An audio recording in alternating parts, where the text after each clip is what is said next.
آج امر بالمعروف کی لوگ بات کرنے کے لیے کہتے ہیں، نہی عن المنکر جب برائی سے روکے جی ایسی بات نہ کریں۔ ایک جگہ میں بات کرنے گیا تو ایک دوست مجھے کہنے لگے مفتی صاحب ایسی بات کرنا سارے خوش رہیں۔ میں نے کہا سارے کا مطلب؟ اچھا سارے خوش رہیں؟ میں جی سارے کا مطلب پہلے ذرا مجھے مطلب سمجھا دو، میں عوام کو سمجھا دوں گا۔ میں نے کہا کل تم کہو گے ایسا نبی لاؤ جس سے سارے خوش ہوں، لاؤ گے؟ ایک نبی کا نام لیجئے، حضرت آدم سے شروع کرتے ہیں۔ شیطان خوش تھا، خلقتنی من نار وخلقتہ من طین، خوش تھا۔ نوح علیہ السلام کی بات کر لیتے ہیں، نوح علیہ السلام سے لوگ خوش تھے۔ وقال نوح رب لا تذر على الارض من الكافرین دیارا انک ان تذرهم یضلوا عبادک ولا یلدوا الا فاجرا کفارا۔ حضرت نوح علیہ السلام کہہ رہے ان کا ایک بندہ نہ چھوڑ، سب خوش تھے۔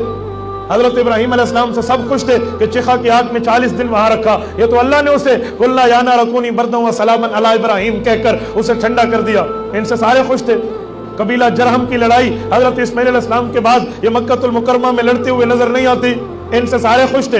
موسیٰ علیہ السلام کو ہجرت کرنی پڑی، ان سے سارے خوش تھے۔ یوسف علیہ السلام کو کنویں میں ڈال دیا گیا، ان سے سارے خوش تھے۔ حضرت زکریا علیہ السلام پہ آرا چل گیا، ان سے سارے خوش تھے۔ حضرت یحییٰ علیہ السلام کو شہید کر دیا گیا، ان سے سارے خوش تھے۔ حضرت ادریس علیہ السلام سے قوم کی لڑائی ہوئی، ان سے سب خوش تھے۔ حضرت عیسیٰ علیہ السلام کو پکڑنے کے لیے پولس کے بندے آتے ہیں اور آ کر پکڑنا چاہتے ہیں۔ قرآن کہتا ہے وَإِذْ قَالَ اللَّهُ يَا عِيسَىٰ إِنِّي مُتَوَفِّيكَ وَرَافِعُكَ إِلَيَّ، اے عیسیٰ میں تجھے کافروں سے بچا کے تجھے مکمل رومال جسد آسمان پہ اٹھا لوں گا۔ یہ کیوں اٹھایا گیا تھا؟ کیا ان سے سارے خوش تھے؟ حضرت رسول اللہ پہ آئیے، امام الانبیاء پہ آئیے، سرور کونین پہ آئیے، آمنہ کے در یتیم سے خوش ہے۔ حضور فاران کی چوٹی پہ کھڑے ہو کے اعلان فرماتے ہیں اے لوگو انی منذر جیش صباحکم و مساکم قولوا لا الہ الا اللہ تفلحوا۔ سب سے پہلے جس بندے کا ہاتھ زمین پہ جاتا ہے پتھر اٹھا کے دے مارتا ہے اور وہ گستاخی کا جملہ بکتا ہے تبا لک یا محمد لہذا دعاتنا لہذا جماعتنا۔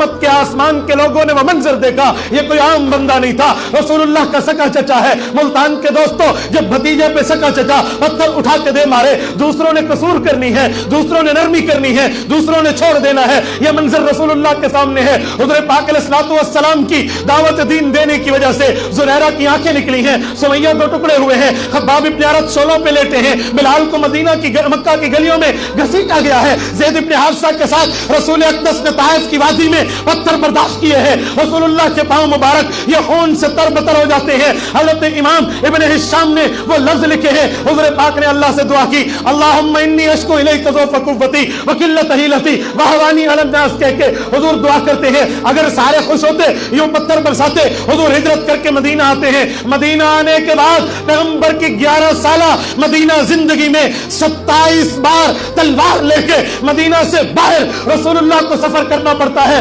حضور پاک کے 62 سال کا بڑھاپا مدینہ منورہ سے 1000 کلومیٹر دور تبوک کے اوپر جا کر اللہ کے رسول نے آخری رسوا لڑا ہے، جب حضور کی داڑھی مبارک میں 18 بال سفید ہو چکے ہیں۔ یہ عالم ہے پیغمبر علیہ السلام کی وفات کے وقت اما جان عائشہ فرماتی ہے حضرت رسول اللہ کے وفات کے بعد جب چراغ چلایا گیا کمرے میں، ایک تلوار لٹکی ہوئی ہے دیوار کے اوپر، اس دیوار پہ نیزہ ہے، اس دیوار پہ کمان ہے، باقی دیواروں پر زرہیں ٹھہری ہیں۔ حضور پاک علیہ السلام سے سب خوش تھے۔ اگر کہتے ہو مولوی ایسی گفتگو کرے جس سے سب خوش ہوں، پھر پہلے ایسا نبی لے کر آؤ جس سے سب خوش ہوں۔ ایسے نبی کہاں سے لائیں گے؟ اور علماء العلماء ورثۃ الانبیاء، علماء انبیاء کے وارث ہیں، ان سے رحمان والے خوش تھے، شیطان والے ناراض تھے۔ یہ ہمیں وراثت میں ملا ہے، رحمان والے خوش ہوں گے، شیطان والے ناراض ہوں گے۔ وراثت میں باپ جو چیز چھوڑ کے جائے بیٹے کو وہی ملتی ہے۔ ہمارے اوپر اعتراض لوگ کرتے ہیں جی ایسی بات کر، میں بعض اوقات دین کے مسئلے میں بات کرتا ہوں، ذات کے مسئلے میں سختی رسول اللہ سے ثابت نہیں ہے، نہ ذات کے مسئلے میں ہم کرتے ہیں، لیکن جہاں بات دین کی آتی ہے وہاں دین کی بات ہوتی ہے۔ لوگ کہتے ہیں جی برداشت کر لیں، برداشت کرنے کی بھی کوئی حد ہوتی ہے۔ قل یا ایھا الکافرون لا اعبد ما تعبدون کہہ کر حضور نے تو انکار کر دیا تھا۔ مکہ کے مشرکوں نے کہا تھا 1 سال ہم آپ کے خدا کی پرستش کرتے ہیں، آپ 1 سال بتوں کی عبادت کریں۔ اللہ کے رسول نے فرمایا لو وضع الشمس علی یمینی والقمر علی یساری الا ان اترک هذا الامر ما ترکته۔ چچا ابو طالب یہ کون سی ان کی فرمائش لے کر آ گئے؟ یہ 1 سال میرے اللہ کی عبادت کریں، میں 1 سال بت کے سامنے سجدہ ریز ہو جاؤں؟ یہ جائیں آسمان پہ، سورج کو اتار کے میرے دائیں ہاتھ پہ، چاند کو اتار کے میرے بائیں ہاتھ پہ رکھیں، میں ان چاند اور سورج کو زمین پہ دے ماروں گا، اللہ کی توحید نہیں چھوڑوں گا۔ شریعت کے مسئلے میں بعض اوقات لوگ کہتے ہیں جی نرمی، ہاں جہاں نرمی ہے وہاں نرمی کرتے ہیں۔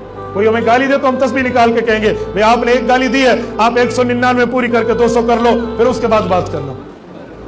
میری ذات کا مسئلہ ہے نا، منتقم لنفسی، ذات کا انتقام لینا کیا ہوتا ہے، لیکن جب دین کی بات آئے تو سختی رکھتے ہیں۔ میں یقین مانے بعضوں کا حیران ہوتا ہوں، آج کل لوگ دین کے مسئلے میں نرمیاں پیدا کرتے ہیں۔